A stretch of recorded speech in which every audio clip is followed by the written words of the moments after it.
स्वर्ण की चूड़ियां लेकर एक हाफिज़ाए कुरान महिला को कब्र में जाना पड़ा। ऐसा भयानक अंत क्यों हुआ? उसने कौन सा गुप्त पाप किया था? कब्र भी उसे लौटा रही थी, सांप और बिच्छू भी इंतजार कर रहे थे। लेकिन जब स्वर्ण की चूड़ियां उसके साथ रखी गईं, तो अचानक पूरा दृश्य बदल गया। एक हाफिज़ाए कुरान और नेक पत्नी पर ऐसी सजा क्यों आई? सुनकर आप भी चौंक जाएंगे। अंत तक साथ रहकर इस भयानक सजा का कारण जानिए। मैं आपको अब्दुल गफूर नामक एक व्यक्ति की कहानी सीधे मस्जिद के इमाम साहब से सुनाऊंगा। इमाम साहब कहते हैं, मस्जिद में अभी अभी असर की नमाज खत्म हुई थी। बहुत गर्मी थी, घर के बाहर कदम रखने का मन नहीं कर रहा था। असर की नमाज में आने वालों की संख्या भी बहुत कम थी। नमाज के बाद जब सब लोग घर वापस जा रहे थे, मैंने मस्जिद के एक कोने में पंखा चलाकर आराम करना शुरू कर दिया। मैंने सोचा कि थोड़ा आराम कर लिया जाए। तभी अचानक इलाके का एक आदमी मेरे पास आया। उसका नाम अब्दुल गफूर था और उसने बहुत दुख से कहा, मौलवी साहब, मेरी पत्नी का इंतकाल हो गया है, उसकी जनाजा पढ़ानी है, क्या आप जनाजा पढ़ा देंगे? मैंने उसकी बात सुनकर पहले उसे सांत्वना दी और कहा, मुझे तुम्हारी पत्नी की अचानक मौत का बहुत दुख है, अल्लाह उसे माफ करे। जनाजे का समय क्या तय हुआ है? उसने कहा, मगरिब की नमाज के बाद जनाजा पढ़ाने का इरादा है और मैं चाहता हूं कि आप ही जनाजा पढ़ाएं। अब्दुल गफूर की बात सुनकर मैंने उसके कंधे पर हाथ रखा, उसे सांत्वना देते हुए कहा, तुम चिंता मत करो, मैं जनाजा पढ़ा दूंगा। इसी बीच मस्जिद में मकतब के लिए बच्चे आने लगे। अब्दुल गफूर घर लौट गया। मुझे उसकी पत्नी की मौत पर गहरा दुख महसूस हुआ, क्योंकि अब्दुल गफूर की उम्र अभी 30 के आसपास थी और उसकी पत्नी भी लगभग 25 से 30 साल की होगी। उनके 2 छोटे बच्चे थे। मुझे बच्चों के लिए दुख हुआ, क्योंकि उनकी माँ इतनी कम उम्र में उन्हें छोड़कर चली गई थी। मैंने पढ़ने आए बच्चों को जल्दी छुट्टी दे दी। मगरिब की नमाज के बाद मैं मस्जिद से बाहर निकला और एक लड़के को मस्जिद में रुकने के लिए कहा। मैंने कहा, तुम थोड़ी देर यहाँ बैठो, मैं एक जनाजा पढ़ाकर आता हूँ। मेरे इलाके में एक कब्रिस्तान था,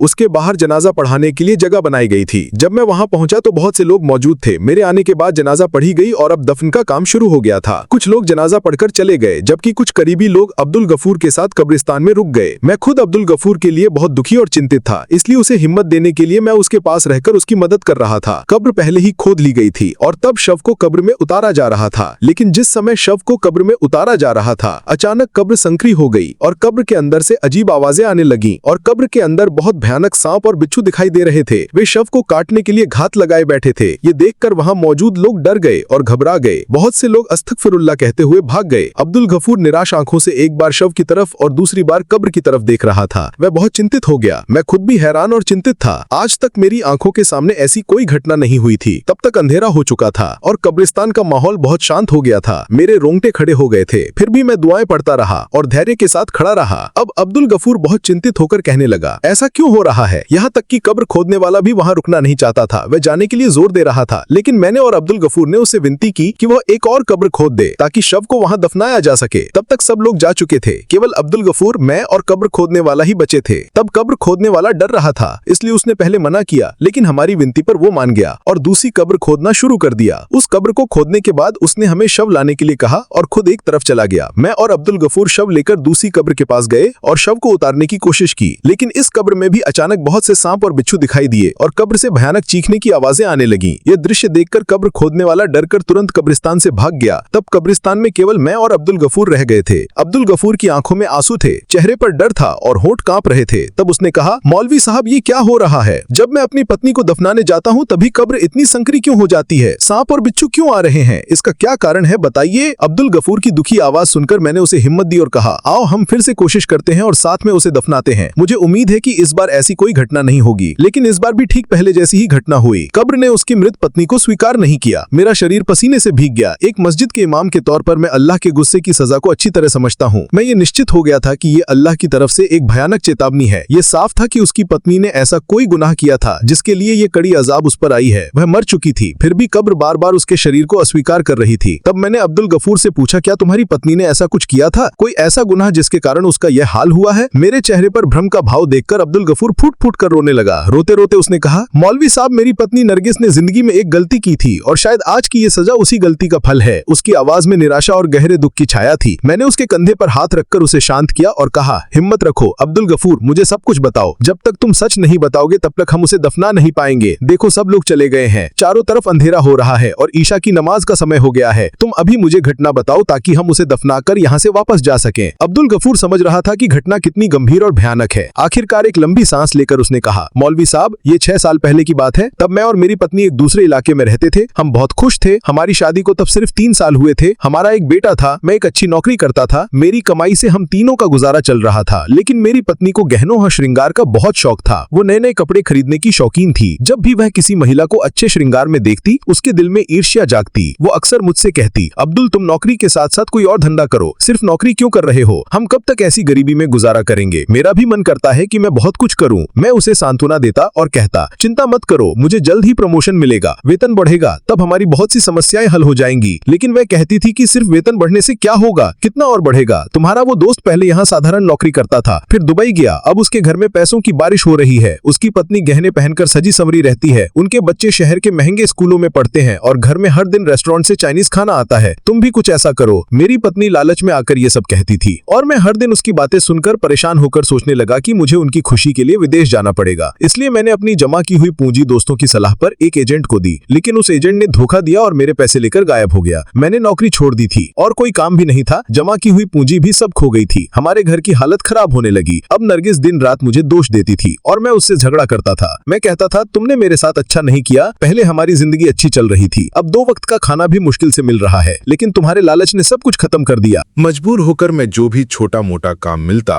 करता था, लेकिन पहले जैसी शांति अब नहीं थी। घर में भी शांति नहीं थी।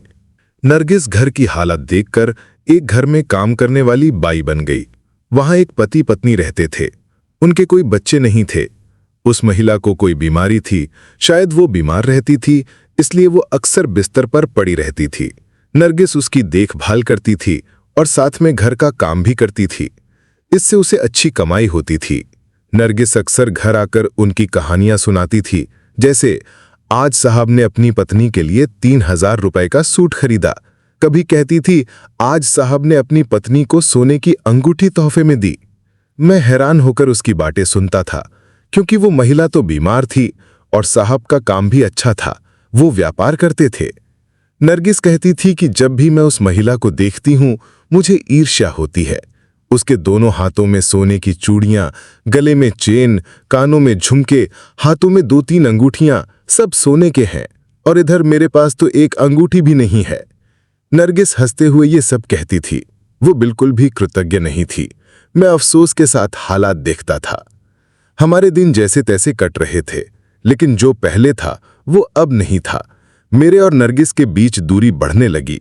हम दोनों एक दूसरे से थोड़ा दूर रहने की कोशिश करते थे, क्योंकि हालात बदलने के लिए मैं नरगिस को दोषी मानता था और नरगिस मुझे दोषी मानती थी। कुछ दिन बाद नरगिस की मालकिन की वो पत्नी मर गईं। उनकी मौत की खबर ने हमें गहरे दुख में डाल दिया। नरगिस, जो उनकी बहुत करीबी थी, उस घर में मौजूद थी और उसका पति तब काम पर थे। नरगिस ने ही उन्हें उनकी पत्नी की मौत की खबर दी और उसके बाद से नरगिस उनके पास रहकर उन्हें सांत्वना दे रही थी। नरगिस भी बहुत परेशान थी, क्योंकि उसका काम बंद हो जाएगा। मैं उसे हिम्मत देता और कहता, चिंता मत करो, अल्लाह तुम्हारे लिए कोई और रास्ता खोल देगा। लेकिन मुझे नहीं पता था कि नरगिस की समस्या के पीछे कोई और कारण भी था। जब मुझे वो कारण पता चला तो मैं खुद भी बहुत गुस्सा हो गया था। एक शाम मैं अचानक जल्दी घर लौटा। मेरी तबीयत ठीक नहीं थी और नरगिस को मेरे आने की खबर नहीं थी। वो तब हाथ में सोने की चूड़ियां पहने बहुत इतरा रही थी। चूड़ियां देखकर मैं हैरान हो गया और नरगिस से पूछा, ये चूड़ियां कहाँ से आई हैं? ये किसकी हैं? मेरी बात सुनकर वो बहुत घबरा गई और चूड़ियां उसके हाथ से गिर गईं। उसने बहुत जल्दी फिर से चूड़ियां उठाईं और कहा, अरे तुम कब आए? मुझे देखकर वो डर गई थी। मैंने उसके सवाल को नजरअंदाज करते हुए पूछा, ये चूड़ियां किसकी हैं? कहाँ से मिली? मेरी आवाज और आंखों में संदेह था, जिसे देखकर नरगिस और भी डर गई। उसके हाथ पैर कांपने लगे। अचानक उसने मुंह ढककर जोर जोर से रोना शुरू कर दिया और कहा, अब्दुल, मुझ पर शक मत करो, मैं तुम्हें सब सच बताऊंगी। तब नरगिस कहने लगी, मेरी मालकिन की पत्नी के पास इतने गहने थे और वो हमेशा उन्हें हाथ में पहने रखती थीं। मैं हैरान होकर बड़ी बड़ी आंखों से देखती रहती थी। मेरे मन में भी इच्छा होती थी कि मैं ऐसे गहने पहनूं, हाथ में ऐसी चूड़ियां और अंगूठियां पहनूं। मुझे उसकी चूड़ियां बहुत पसंद थीं, इसलिए जब मालकिन की पत्नी मर गई तो पता नहीं क्यों मैं पागल हो गई। शैतान ने मुझे उकसाया और मैंने मालकिन के हाथ से वे चूड़ियां उतार लीं, क्योंकि मैं जानती थी कि साहब तब बहुत दुख में हैं और उन्हें गहनों की चोरी के बारे में कुछ पता नहीं चलेगा। असल में साहब को कुछ पता नहीं चला, क्योंकि बाकी गहने तो पहले जैसे ही थे, सिर्फ वे चूड़ियां ही नहीं थीं। पहले मैं डर रही थी, बाद में निश्चिंत हो गई, क्योंकि साहब को उन चूड़ियों के खोने के बारे में कुछ पता नहीं चला। वो अपनी पत्नी की मौत के गम से बाहर नहीं निकल पा रहे थे। लेकिन जब से मैं ये चूड़ियां घर लाई हूं, पता नहीं क्यों मैं इन्हें एक बार भी हाथ में पहनकर देख नहीं पाई हूं।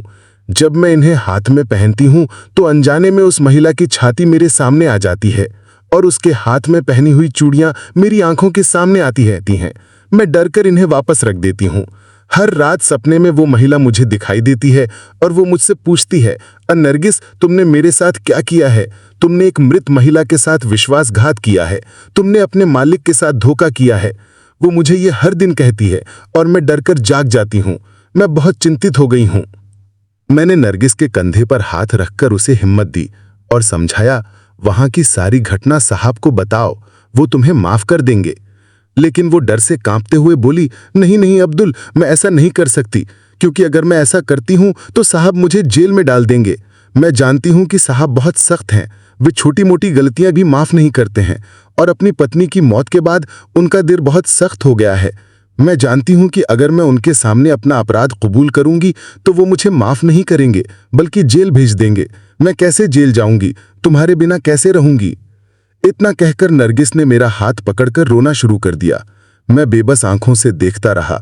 मुझे समझ नहीं आ रहा था कि उसे कैसे शांत करूं, कैसे उसे उस अपराध बोध की आग से मुक्त करूं।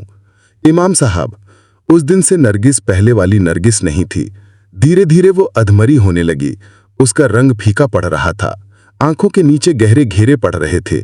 ऐसा लग रहा था कि वो किसी गंभीर बीमारी से ग्रस्त है। नरगिस हमेशा डरी रहती थी और ऐसे सपने देखती थी जैसे कोई भयानक चीज देख रही हो।